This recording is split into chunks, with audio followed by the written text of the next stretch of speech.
আসসালামু আলাইকুম। কেমন আছেন আপনারা সবাই? আশা করছি যে যেখানে আছেন সবাই ভালো আছেন। আলহামদুলিল্লাহ, আমিও আল্লাহ তাআলার রহমতে খুবই ভালো আছি।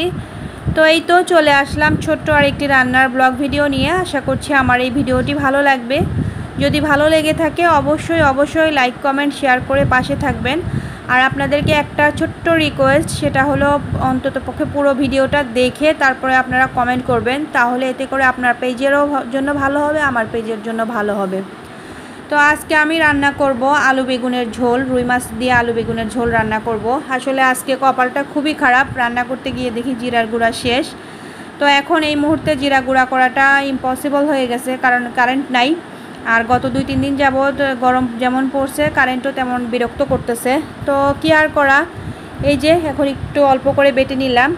আর আজকে পেঁয়াজ বেটে রান্না করব, বাটা মশলা আর কি, বাটা মশলাই বলতে ভুল হবে, বাটা পেঁয়াজ দিয়ে রান্না করব। আমার আম্মুকে দেখতাম যখন আলু বেগুন দিয়ে রুই মাছের ঝোল রান্না করতো, তখন হচ্ছে বাটা পেঁয়াজ ইউজ করতো। বাটা পেঁয়াজটা দিলে হয় কি, তরকারি ঝোলটা একটু ঘন হয়। তো এই যে কুমড়ো বড়িটা আমি একটু ভেজে নেব। আপনারা কারা কারা কুমড়ো বড়ি খেয়ে থাকবেন অবশ্যই কমেন্ট করে জানাবেন, কারণ সব জায়গায় কুমড়ো বড়ি মিলে না। আর আমি যেহেতু সিলেটে থাকি, সিলেটে তো মিলেই না, পাওয়া যায় না। তো মাঝে মধ্যে অনলাইনে দেখি যে অনলাইনে বিক্রি করে। তো আমরা যখন পাবনাতে যাওয়া পড়ে আর কি, তখন আর কি নিয়ে আসা হয় একবারে 2-3 কেজি সারা বছরের জন্য। এটা কিন্তু সারা বছর রেখে খাওয়া যায়, রোদ মাঝে মাঝে একটু রোদ লাগালেই চলে।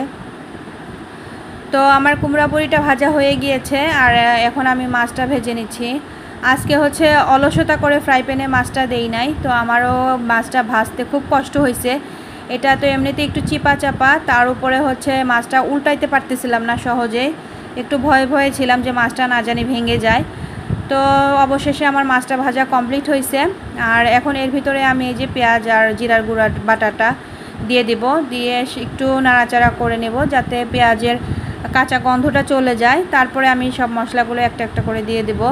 আর একদমই সাধারণ আর সিম্পল রান্না, এভাবে কিন্তু সবাই রান্না করে থাকে। আসলে অনেকেই ভাবতে পারেন যে এটা আবার দেখানোর কি আছে। তো আমি যেহেতু ভিডিও করি, সেই হিসেবে আপনাদের সঙ্গে শেয়ার করি বাসায় যা করি, যা রান্না করি। আসলে সবগুলো তো কিন্তু শেয়ার করা হয় না। এই যেমন আজকে আমি ডাল রান্না করছি, ডালটাও কিন্তু শেয়ার করলাম না, শুধু যেটা মানে দেখানোর পসিবল সেটাই আপনাদের সঙ্গে শেয়ার করি। তো এখন আমার মশলাটা কষানো হয়ে গেছে, আমি এর ভিতরে হচ্ছে আলুগুলো দিয়ে দেব। আলুটা দিয়ে বেশ কিছুক্ষণ কষিয়ে নেব। তো আসলে কি বলবো, মাঝে মাঝে এতটাই ব্যস্ত হয়ে যায় যে ভিডিও ছাড়তেও একটু লাগে, কষ্ট লাগে। আসলে ভিডিও করাটা কিন্তু অনেকটাই কষ্টকর। তো গত কয়েকদিন যাবত আমি একটু ভীষণ ব্যস্ত, যার কারণে তেমন একটা আপলোড করা হচ্ছে না ভিডিও। আর এই তো আমার আর কি তরকারিটা কষানো হয়ে গেছে। আর কাঁচামরিচ খাইতে তো এখন এতটাই ভয় লাগে কি বলবো, তারপরে তো খাইতে হবে, 1-2টা করে দিয়ে দিলাম। এখন প্রচুর পরিমাণে দাম কাঁচামরিচে, যারা রান্না করেন তারা তো জানেনই, তো কিন্তু তারপরে তো খেতে হবে, কি আর করা। এই যে আমার তরকারিটা মোটামুটি হয়ে এসেছে। এখন আমি এর ভিতরে কুমড়ো বড়িটা দিয়ে দিলাম, তারপরে হচ্ছে মাছগুলো দিয়ে দিব। কার কার কাছে কুমড়ো বড়ি ভালো লাগে অবশ্যই কমেন্ট করে জানাবেন। আমার ছেলের, তো বড় ছেলের আর কি, কুমড়ো বড়িটা এতটাই পছন্দের, তাকে যদি মাছ না দিয়ে শুধু কুমড়ো বড়ি দেওয়া হয়, সে আলহামদুলিল্লাহ সে কুমড়ো বড়ি খেয়ে নেবে, কিছু বলবে না, মানে তার এত পছন্দের। আসলে খেতে খুবই ভালো লাগে, আমার কাছেও খেতে খুব ভালো লাগে। তো এই তো আমার রান্নাটা কিন্তু অলরেডি হয়ে গেছে।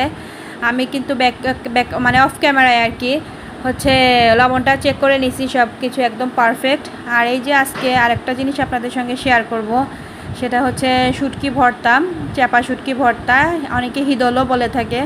তো আমি এটার সাথে আজকে পটলের চোচা, মানে চোচা, আমরা কিন্তু চোচা বলি, তো শুদ্ধ ভাষায় যেটা বলে, আমাদের আঞ্চলিক ভাষায় আর কি চোচা বলে থাকে, তো শুদ্ধ ভাষায় পটলের খোসা। আপনাদের আঞ্চলিক ভাষায় এটাকে কি বলে অবশ্যই কমেন্ট করে জানাতে ভুলবেন না। তো পটলের খোসাটা দিয়ে আর কি একসঙ্গে শুটকি ভর্তা করব, এটা কিন্তু খেতে খুবই ভালো লাগে। তো আমি কিন্তু আজকে কাঁচামরিচ দিয়ে ভর্তাটা করব, কারণ কাঁচামরিচ দিয়ে ভর্তাটা করলে হচ্ছে পটলের খোসার সঙ্গে হচ্ছে গ্রিন কালারটা সুন্দর থাকে, আর শুকনো মরিচ দিলে হয় কি কালারটা চেঞ্জ হয়ে যায়। এর জন্য হচ্ছে আমি কাঁচামরিচ দিয়ে ভর্তাটা করব। আর আপনারা হয়তো খেয়াল করলে দেখতে পাবেন আমি কিন্তু কাঁচামরিচের পরিমাণটা অনেকটাই কমিয়ে দিয়েছি, কারণ আমার বাসায় কিন্তু সবাই ভর্তা পাগল। ভর্তা যেদিন আমি বানাই, ছোট থেকে একদম ওয়াসি থেকে শুরু করে সবাই খায় ভর্তা। তো যার জন্য আমি হচ্ছে কাঁচামরিচের ঝালটা, মানে ঝালটা আর কি কমিয়ে দিয়েছি। আমি যখন খাবো তো কাঁচামরিচ 2টা 3টা খেয়ে নেব, কোনো সমস্যা নাই, কারণ বাচ্চারা যেহেতু পছন্দ করে তাদের বিষয়টা আমার মাথায় রাখতে হয়। আমি চাইলেও ঝাল দিতে পারি না, কারণ ওরা খুবই পছন্দ করে ভর্তা। এই তো আলহামদুলিল্লাহ আমার ভর্তাটার কালারটা কিন্তু অনেকটাই সুন্দর হয়েছে।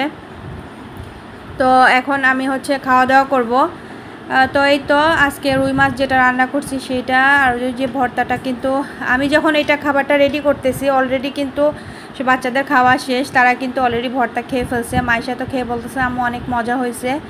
তো এই তো এখন আমি খাওয়া দাওয়া করব। আপনারা সবাই ভালো থাকবেন, আজ এ পর্যন্তই, আল্লাহ হাফেজ।